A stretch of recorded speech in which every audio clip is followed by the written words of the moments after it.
Palm Beach County has access for all, and on this episode, we have a VIP ticket. We are getting a taste of Cuba and all of its goodness.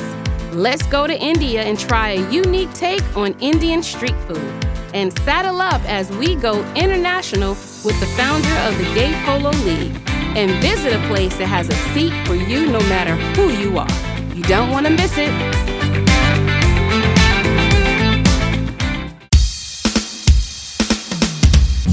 Whether you travel from near or far, you want to be treated like a star. Pop star. We have everything in PBC. If you're single or coming with your family, let's go. We have water slides or yacht rides, entertainment for the day or for the nightlife. Can't forget all the hotels and restaurants, especially with the water. Let's go. Let's go on some shopping sprees. Come with us, we're going to show you all the must-sees. Let's go. Take you places that you can't believe.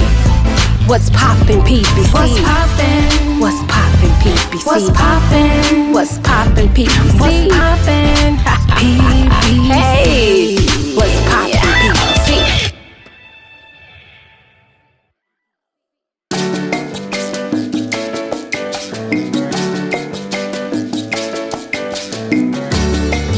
When you come to Palm Beach County, expect to have some wonderful experiences. But I'm about to have a Cuban experience, which I hear is the ultimate one. And I want to welcome you to What's Poppin' PBC. Dina, you have shown me so much hospitality already. Thank you. Thank you, Kitty. Thank you for inviting me and having me here. So listen, I gotta give you a little secret. I did some research and I wanted to know where can I find some of the best Cuban coffee in Palm Beach County. And guess whose name came up? Don Ramon. Yes. So I wanted to say how to say it because I was going to say, is it Don Ramon or Ramon? We had to practice. Okay, let's practice. Let's do it. Don Ramon. Ramon. Ooh, it sounds like the kitty cat in me. Kitty London is coming out.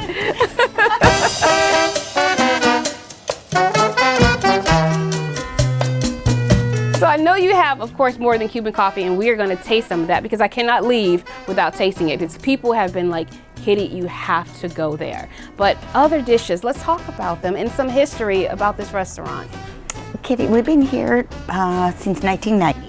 So it's 34 years. You've been here 34 years? 34 years, yeah. So you started when you were, what, 10? Of course. My mommy was carrying me. Oh, okay. That's right. Yeah, but this restaurant started in the 1990s, and we've been trying to get more than just the food. It's the whole culture. You know, we bring the music, we have had art shows, we bring cultural events, and just to top it all off, we bring the Cuban style food. But what is a traditional Cuban food like for education purposes? Well, what I call it is the most Cubanist meal is the roast pork. Roast pork. And every time you go to a party, what you're gonna have is roast pork. Or you go to so we have that dish here, and we prepare it slowly, cooked it overnight. So when it comes in the morning, my cooks start pulling it apart, and it just comes off the bone. So that's one of our most popular dishes. But we do, like you mentioned, we do have other dishes like beef, and prepare in so many different ways. Okay. We have the ropa vieja, which means the shredded beef, which means old clothes. I love to say it like you. Ropa vieja. I got to get lessons. But you have to do it with the action, with an attitude. Ropa vieja. Oh, yes. I love it. So it's that one. It's very, very popular. Ropa vieja, and it means old clothes. And then everything that we do, we serve with the side orders. Of course, the black beans cannot be missing. We have red beans, and red beans are usually mostly cooked in all Latin America. Nice. We have the white beans, which is a dish that we imported, I call it, from the Spaniards. So it's a lot of influences into the Cuban food.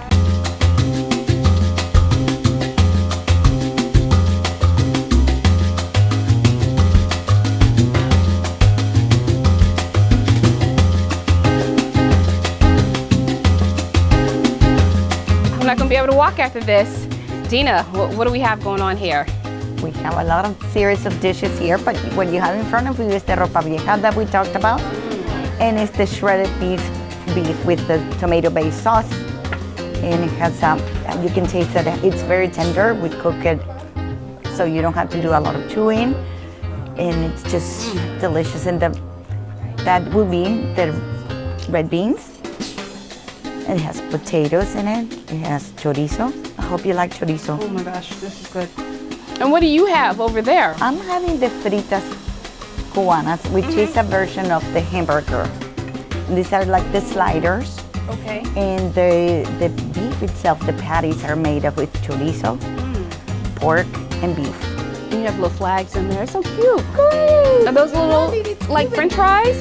Little French fries, yes, teeny French fries. And that's typical of them, and it's served with raw onions inside.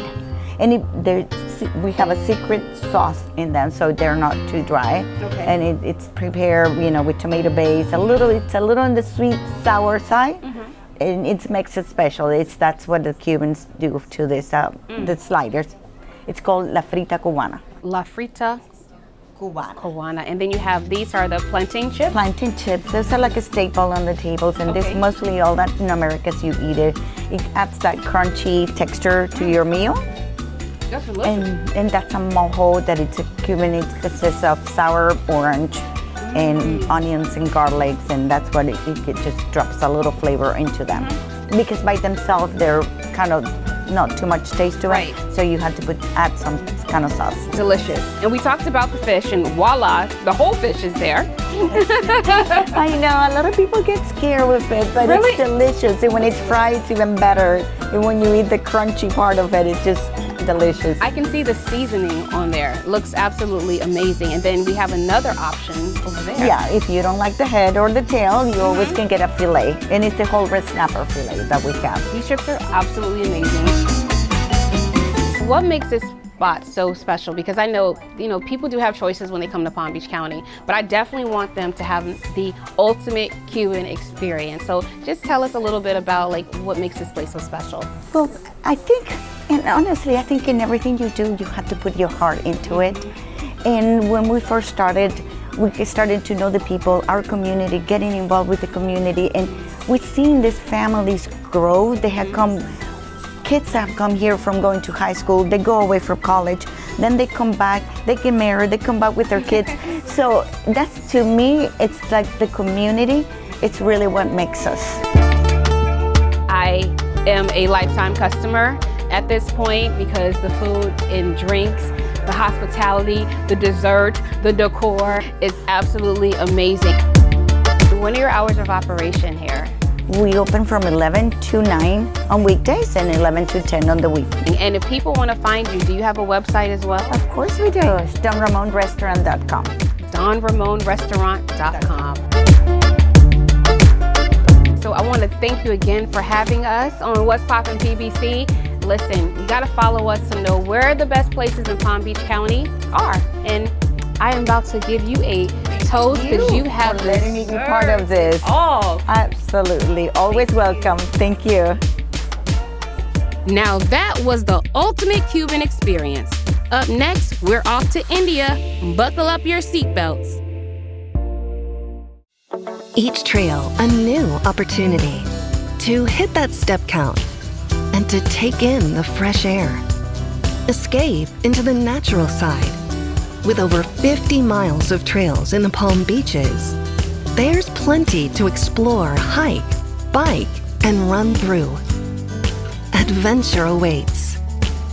Discover the Palm Beaches at thepalmbeaches.com.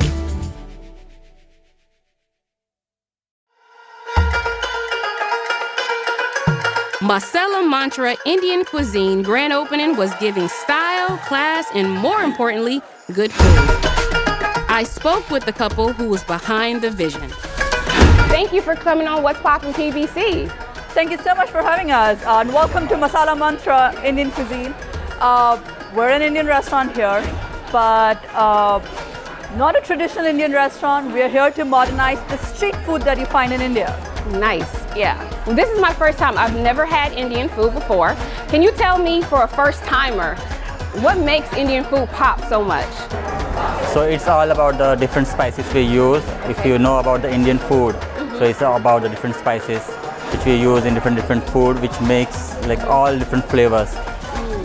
I think it's the combination of spices that we use that gives you different flavors, but you're using the same spices that everybody else uses. So is it really spicy? Because like, is it hot or So mild? I think that's the biggest misconception that everybody has. When we say spice, they mean hot.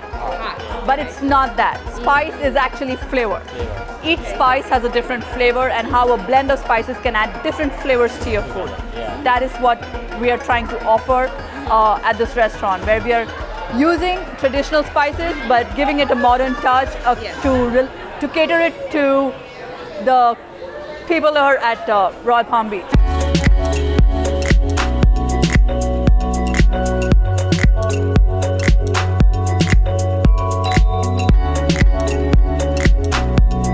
What's your favorite dish here? I actually love this. This is a chicken lollipop. And the chicken lollipop, because it kind of looks like a lollipop and it tastes great. I feel like a lot of what they do here is just bring, street food in Mumbai like onto your table with like good fresh quality and like something that you grew up like eating. So it's great. Like this is absolutely my favorite. I love what you said, street food. Because when you think about that, you're like, wait a minute, what is street food? What can I? Right. It sounds good. It is. It's food that you found on the street. Right, exactly. I think even the one that he mentioned, like the guava, you get that on the street. A lot of stuff that you get here, pani puri shot, which they've like twisted it with alcohol. Nice. And you have the pav bhaji fondue, which is like a fondue. Usually it's just the pav bhaji, but the way that they've twisted everything and it sort of like brings back all the memories, and the food is amazing. The taste is absolute. All right. All right, let's try the Okay, let's do it. lollipop. All right.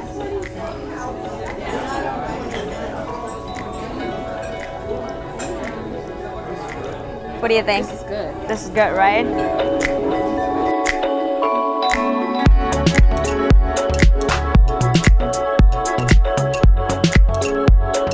Well, I am sitting with one of the biggest stars here today, 10-year-old designer. How are you?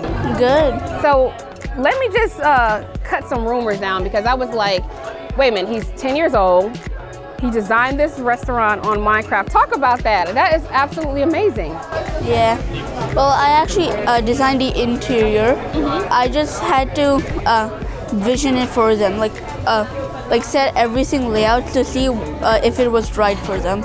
And if not, I could just make changes here and there just to make this thing look perfect. You are amazing. So do you want to be an architect when you grow old? Yeah. I just had this love for like designing and building.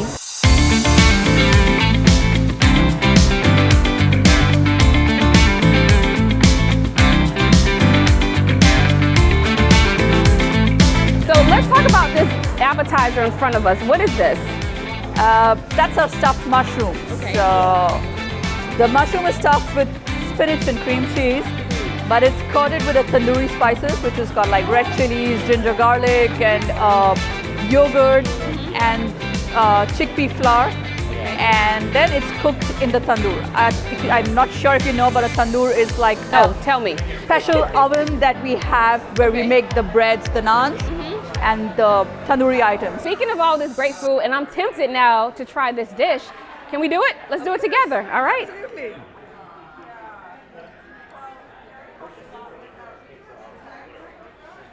This is good.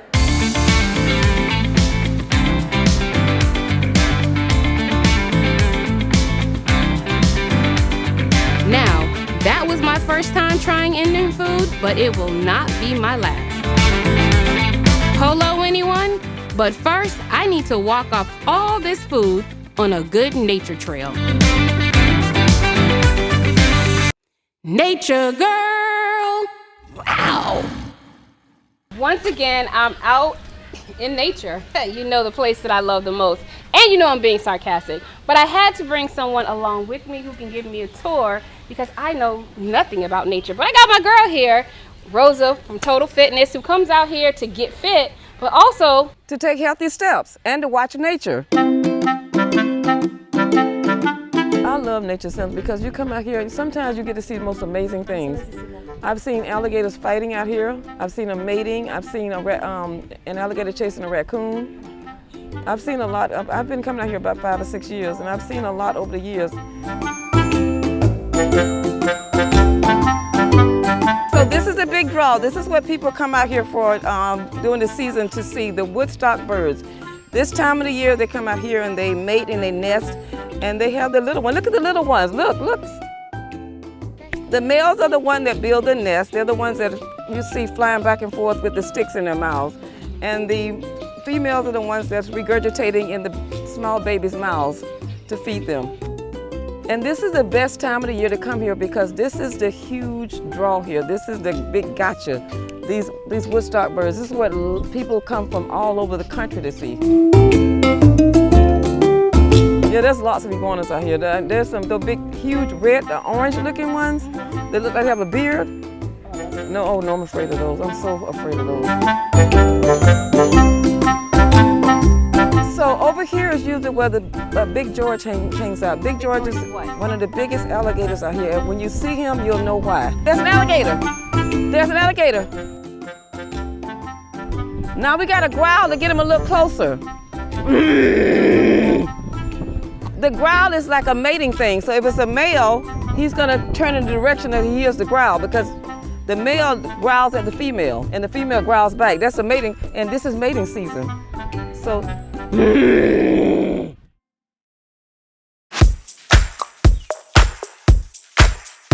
Wellington is known for being the home of many beautiful horses, but it's also the place that celebrates the diversity of the LGBTQ+ community.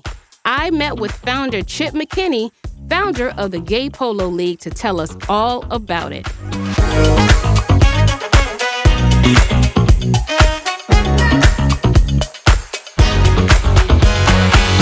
Welcome to another episode of What's Poppin' PBC, and I have popped up on the green. I am so happy to be with the infamous Chip from GPL. First of all, I love your branding. Thank you very much.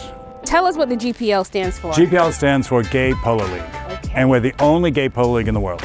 Only in the world. Only in the world. See, this is why I like What's Poppin' PBC. We get exclusive interviews. It's So true. Tell us how it started. Well, it started, I was living in Los Angeles, Okay. and I was interested in sort of creating a new community and finding a new tribe for myself. And I was interested in horses, I was interested in sports. And somebody suggested I take a polo lesson, and I did. And literally, like right away, I thought this is a great sport for LGBT people. So Fast forward now, and that was in 2006. In 2007, because I was aware of Wellington being the horse capital of the world and the jewel in the crown, I decided I wanted to produce an international gay polo tournament. And I came in 2010, didn't know anybody, and we had like 900 spectators show up, and we brought 4 teams. And we've done it every year since then, and we'll continue to do it every year since then, and we continue to draw a lot of people to this event.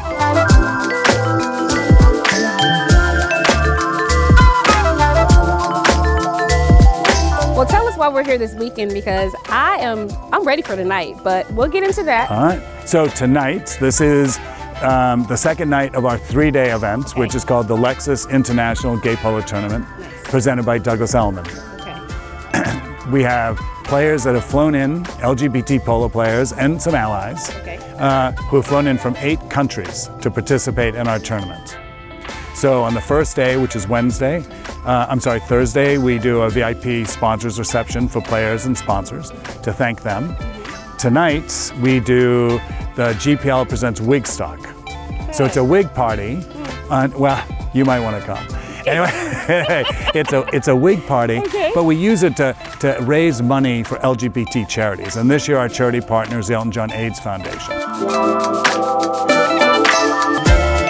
A community that shares a love for adventure, fun, and the beautiful, challenging sport of polo. At the end of it all, $100,000 was raised. A job well done.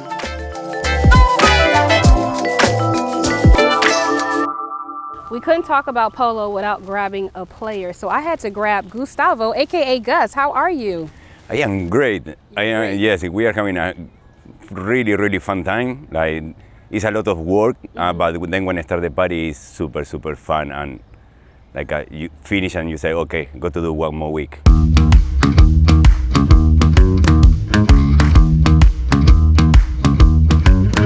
So As a player though, how do you prepare for a tournament this size? We train in my personal life. I train in a lot in swimming, bicycle, in another different sports. And when I ride these tournaments, I start to try to play like 3-4 times a week, or ride or play or whatever. Like I have a contact with a horse. Then the last few weeks after the tournament, last 2 weeks, we start to play practice like more fast to feel like this in the horse, and your muscle be ready in your legs for this super strong the contact you need to have with the horse when you need to stop or something. Like we prepare for when we are here, we can do this. We can go full speed and then we can go and stop.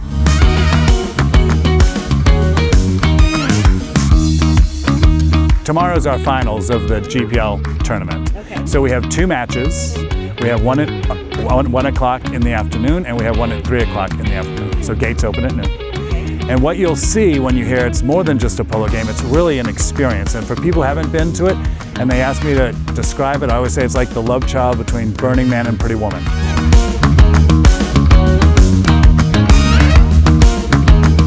Everybody who comes arrives happy, and when they leave, they're even happier, which I'm very proud of. I love the word everyone, because that means we have access for everyone. We do. Diversity, and it's a family event too. Yeah. Well, speaking of diversity, I'm very proud to say that 2 years ago we were inducted into the Palm Beach Sports Hall of Fame as champions for diversity, equity, and inclusion.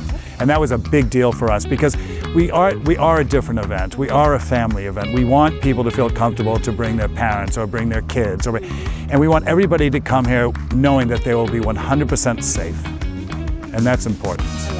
And I'd like to give a plug, if I could, to the Village of Wellington and to Palm Beach County, who not only encourage us to be here, but they enable us to be here. They're supportive, they're sponsors, they attend our events. I mean, they've really made it, they've echoed loud and clear that Palm Beach County is a safe place for all people.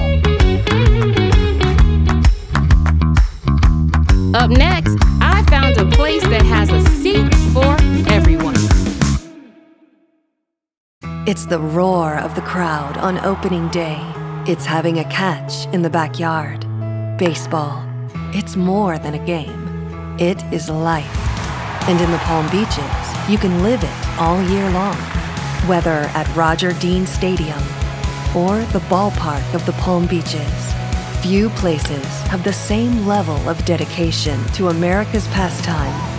Come and discover your perfect game at thepalmbeaches.com. It's a celebration. The celebration of a culture and the celebration of a majestic creature. A creature capable of not just elegance, but of spirit and fire, where a lifetime of dedication and perseverance is given a stage for the world to see. Discover the epitome of the equestrian lifestyle. For more about the Palm Beaches, visit thepalmbeaches.com. The Kravis Center for Performing Arts has something for everyone. Arts, entertainment, but first, let's hear about the education. Hello, Tracy. Hello. How are you today? I'm very well, thank you. So when I think about the Kravis Center, I think of one E word, and of course that's entertainment. But you also have education here, which I'm really excited to hear about. Yes, we have education and engagement. So in the school time, after school time, for young children, for adults, we have so many different programs throughout the season year-round. So we're active year-round. And we have a lot of programs that serve students directly, and then we have a lot of programs that serve teachers directly, and then also those members of our patron community that come to see our performances. One program we're super proud of is our DeGeorge Academy. And that program is, we're going on year 12 of that program, where we look to our music teachers from the area schools to nominate students at their Title I elementary schools and middle schools now for students who might have an interest in dance and building skills in dance, in acting, and in vocal performance. So we have students that started with us that are now graduating university, those that decided to take a career path and go to school, others that in terms of their higher ed, others that have decided to go on another path and go on a more commercial path and maybe vocational training right after they graduate from high school. So we have students that are really here to build on their social emotional learning skills, but also their arts area and their creativity and respecting others and learning more about themselves and becoming more and more empowered and confident in their gifts that they have. I generally love pop music, but I am trying to expand my genre over to classical. And someone told me to talk to Philip to tell me all about the classical choices that are here at the Kravis Center. So Philip, spill the beans. I got to hear about this. I'm so glad you came and asked me. We have a long history here at the Kravis Center. It's 42 years and counting now. It was known as the Regional Arts Series. It's now called the Classical Concert Series. We present the world's greatest orchestras. The world's greatest. The world's greatest. I promise, you look at that list and you will see the finest orchestras from around the world and from around this country. Nice. So you give people a little bit of everything. When they come from out of town, if they want to find a great orchestra, come here. Absolutely. There's always the leading soloists who join these orchestras. Major conductors or their music directors are with them. The programs will feature the romantic and classical masters that people might expect. Mozart, Beethoven, Brahms, Rachmaninoff. There are always modern compositions on our programs. Living composers, today's leading composers are always featured on the orchestra program. Now you got me a little more excited about classical. I'm not gonna lie, at first I was like, yeah, I'm a little hard sell, but your enthusiasm, another E word, got me excited. So I can't wait to see more. And please make sure you check out their website. There are plenty of seats here, and one has your name on it. I just got schooled on classical music, so I think I'm a little sold. But I heard that you are the man that's going to tell me about all the shows that you have at the Kravis Center, because you are the director of marketing, honey. So spill the beans on what you have here. That's pretty funny. I am the director of marketing, and we do have a lot of different shows here. We have everything, like you said, from classical music all the way to comedy, because you know laughter is great for the soul. Wait a minute, you have comedy here now? We do. We have a lot of different comedians that are on our stage this year, and we're planning for a whole bunch more for next year as well. In addition to that, we have kids shows, right? Disney shows. We have what else do we have? Oh, we have rentals, right? So like, for instance, Palm Beach Orchestra comes and performs on our stage. Miami Ballet, they come and perform on our stage. So it's all types of different organizations that we support. Not only do we present, but we also support here in this community. And I love how you broke it down, because listen, being in the community, I drive by here all the time. And before I actually step my feet in the building, I was like, that is huge. Yeah, it's big. Very intimidating. And I'm like, do they have a seat for me here? They have a seat for you here, and you should never feel intimidated to come in here, because it's welcome for all. And you can see it by our programming. Our programming is specific to this community to make sure it's inclusive for everyone. Well, there's some shows that do put that little oomph, as you say, in your heart. You have something coming up soon? Well, I don't know if it's gonna put the in your heart. It might put the wah in your whole body, okay? Oh, I like that. Like a wah in your whole body. Okay. So we have something called Space Explorers The Infinite that's coming. Space Explorers. Okay. The Infinite. The Infinite. It's an immersive virtual reality exhibition. Say what now? It's an immersive virtual reality exhibition featuring 360-degree video of space. So what we're doing is we're asking patrons to come, right? And what they do is they're gonna experience the lives of astronauts, their daily lives. They're also gonna be able to take a walk through the International Space Station. And then they're also gonna see these magnificent views of Earth. So you are stepping your game up now. We are stepping our game up. We realize that virtual reality and immersive exhibitions, that's the next wave of things that are coming through. And so that's what we're planning to do with Space Explorers The Infinite. I feel like I've been around the world in 30 minutes. Palm Beach County is a place that's full of diversity and flavor. Until I pop up next time, this is Kitty London signing off.